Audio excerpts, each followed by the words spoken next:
Welcome back to the Simple Driver channel. Today is video number 2 in the 4-part series for the 180 Days of Change initiative. The series is sponsored by Uber, and today's video is about support and flexibility for Uber driver partners. If you haven't had a chance to see video number 1, the link is in the description. We discussed the background of Rachel Holt, who's the regional general manager over at Uber, and she oversees all the business operations in North America and in Canada. We also discussed how and why the 180 Days of Change came about. With that being said, let's jump right into video number 2. Let's get into support. How is support addressed for the 180 days?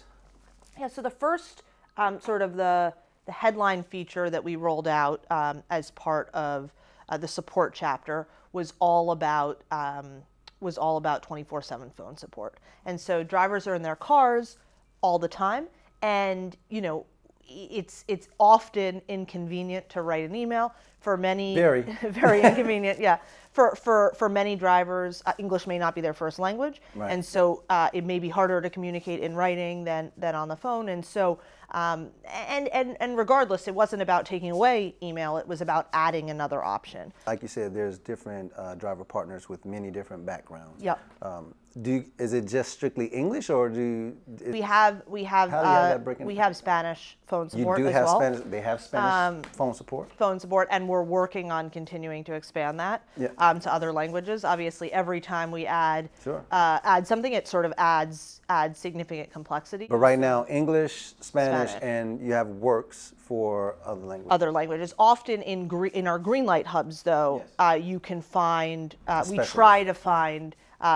Speakers, native speakers or speakers who speak the language that tends to be common in that area and in that region. Great. So, I was in a green light hub in San Francisco, and you'll actually hear quite a few different languages out there. One of the other things as part of that chapter that we're rolling out, and we're rolling it out in some cities, but we're hoping to roll it out everywhere, is the ability to actually schedule appointments at the green light hub, again, to just make sure that drivers are making the best use of their time. What would you say the most common reason driver partners reach out for support? There are plenty. Again, we know, one of the things we work on, and even as part of the support chapter, of course, we're trying to make support better. We're also trying to have fewer reasons that drivers need to reach out. It's one of the reasons we've expanded our self-service options. So if you, for example, forget to begin a trip, it's very easy now to get that, to give us the information and get that handled. When I first started out driving, because I was so excited, and I would forget to start the trip. And it's very different now than what it was when I first started. No, I think and again, we want to deal with the root cause of the issue, as well as making sure that support is in a better spot. So, I think one of the biggest things as part of that support chapter, which probably the average driver, doesn't see or doesn't know about, but it was a huge effort from our team, was actually to go back through all of the policies that we had that really power the customer support that a driver sees, and go back through those and say, are these doing right by drivers as well as riders? Because if you look at some of them, when we looked at some of them, they were just tipped in the scale of riders, and we made changes on that. So we actually had a team of probably over 35 people here that reviewed more than 120 policies that powered customer support. And so, customer support is about making sure the agent understands you, that they're reading the email. We know we don't always get that right. Or the person on the phone, but it's also about making sure that they are empowered to solve the issue in the right way. And so there was a lot of back end, a lot of work that we did as a team around ensuring that the policies made sense and they were updated for the size and scale that we were at today. So, for example, we had a policy that said, if you get a certain number of driving complaints, that was obviously a problem, and we would reach out and it might result in deactivation. And so, but what we didn't do is update those to say, now they're drivers that are hitting 10,000 trips, right? You're going to have a certain number of complaints that have no validity whatsoever, and how do we ensure that those policies are updated for that? So we went through everything. And it's a lot of the stuff that's a little bit more behind the scenes. What types of things are considered out of control that won't be counted toward your rating in the new ratings protection system? Yeah, so I mean, I think traffic is a perfect example, right? You know, Yeah. you could be the best Uber driver in the world, and you know, I'll take you that. still I'll take that on. exactly. You still cannot handle traffic. And so if it's clearly something like that, if it's something around the pricing, we wanted to make sure that what was being evaluated was really the things in a driver's control. And we've actually are going to have some more, you know, there are going to be other features that are going to roll out that are going to complement what we started to roll out early on in that support chapter around ratings. As an Uber driver partner, right, we're in our vehicles a lot, and it's important for us to have flexibility. How is flexibility being addressed in the 180 days of change? Yeah, so that was the core of our third chapter, and I think a little bit different maybe than the first two in that we actually were hearing consistently this was something that it was a reason drivers were picking the platform. And so for us, it wasn't necessarily just about fixing some of the fundamental problems. It was saying, how do we make this you know, something that's really special and unique about our platform? Because we know that is so core to why many drivers choose to be on the Uber platform. And so, you know, a few of the features we rolled out there, the first one was it was all about our driver destinations and kind of these destination tokens. We had to roll a bunch of that back, and I'm happy to talk about kind of why we had to make that decision. Let's segment in on this because it was 6. Yep. And then it went down to 2, and I think it started in Chicago, so it's back down to 2. How is it? Is that nationwide now? It's now 2. I think across the country. Across the country. Yeah. You guys wanted to know, why did it go from 6 to 2? Yeah, so look, when we rolled out the feature, we were really excited about being able to offer 6. We obviously did testing on this feature, tried to understand sort of what the implications would be for riders as well as for drivers, and drivers who were using the feature, drivers who weren't using the feature. And honestly, the adoption of the feature went way beyond what we saw in testing. Okay. And so what we saw was actually the feature was being used a lot. It was being used a lot in very specific times and locations. And what that was resulting in was actually a worse experience for many of the drivers who were using it, as well as many who weren't. Okay. And so we were seeing much longer ETAs. And obviously that has a big rider impact as well. So I like that you addressed that. So you guys saw an issue from the Uber driver partner standpoint versus, because a lot of you guys were irate, and you were thinking, because it was all over, people were thinking that it was because of what you guys wanted to do for the riders, but you actually took in consideration the driver partners first. I mean, clearly when, you know, it's much better for a driver to see a low ETA than a higher one. Right. And so what we were seeing is that drivers were seeing these longer ETAs. Okay. They were getting frustrated. You know, riders were getting frustrated because they were waiting, but drivers were also getting frustrated because instead of going 2 or 3 minutes to pick up a passenger, they were going 6 or 7 minutes or longer, and that. You know, that meaningfully adds up in terms of drivers' earnings as well. And so we were looking at both sides. We realized this was, we needed to take a step back. You know, we certainly weren't happy about the decision. It was not an easy one for us. Sure. But what we are doing now is re-looking at that product. To make some... Yeah, we're definitely going to roll it out again. Okay. With a new iteration. We just need more time. Okay. All right. So thank you for addressing that, by the way.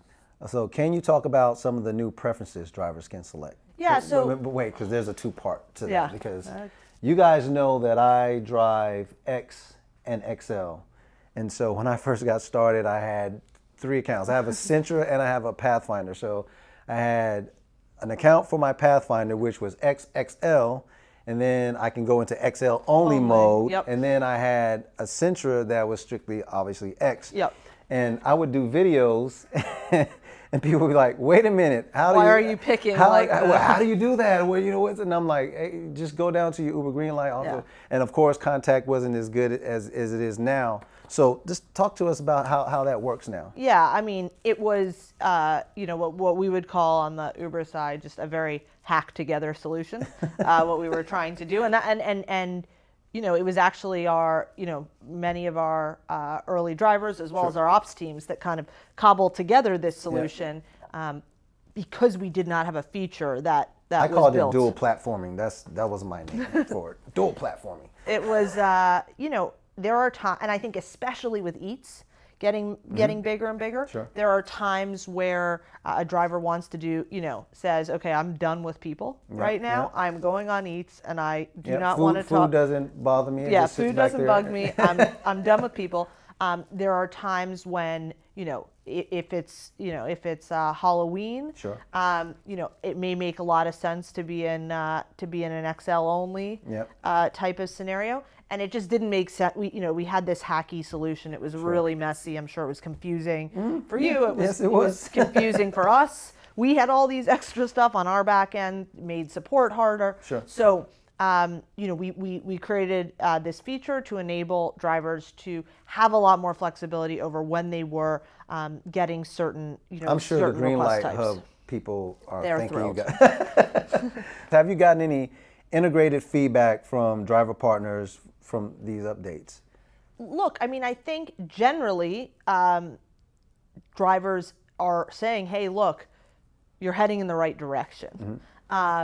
Again, this isn't it. We know we're not there.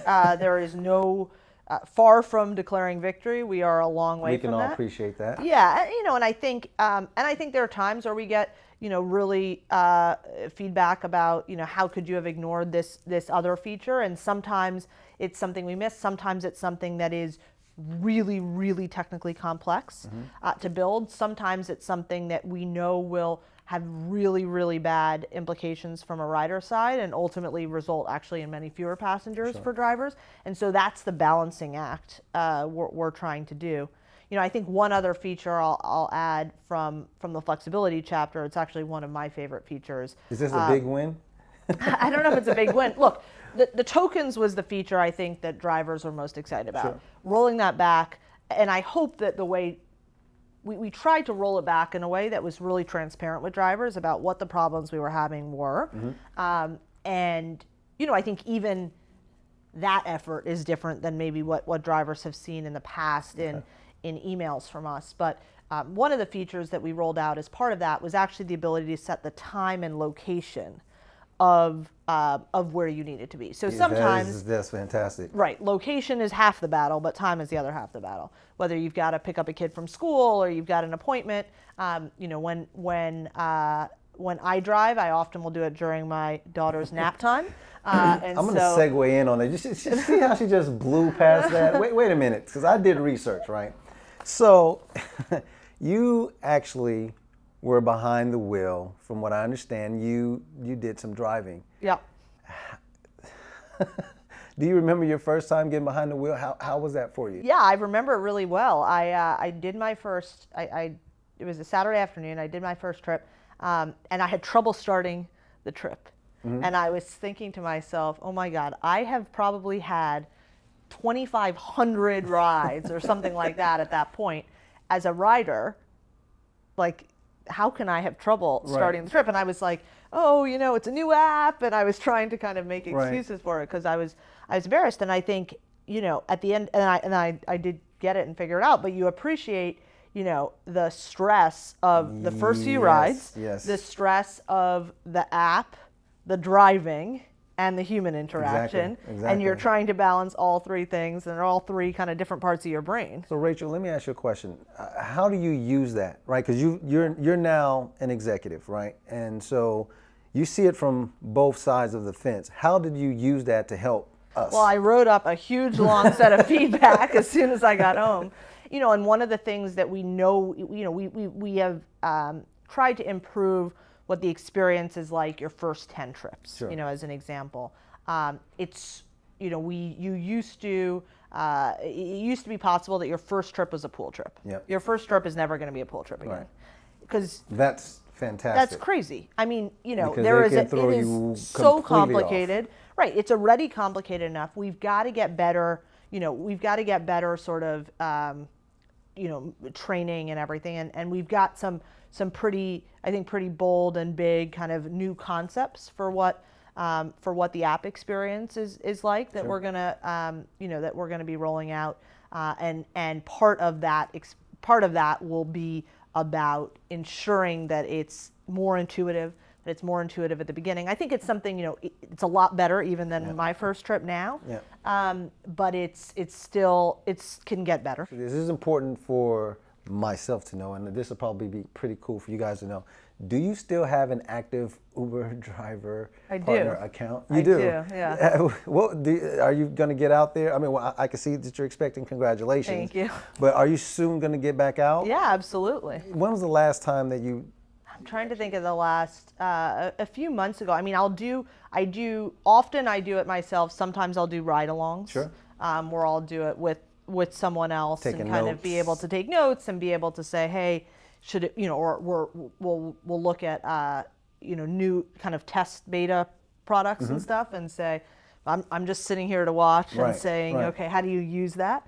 Mostly that our product teams drive that, but it's really helpful even in my role and kind of working so closely with the product teams to be able to have that, kind of have that experience. So,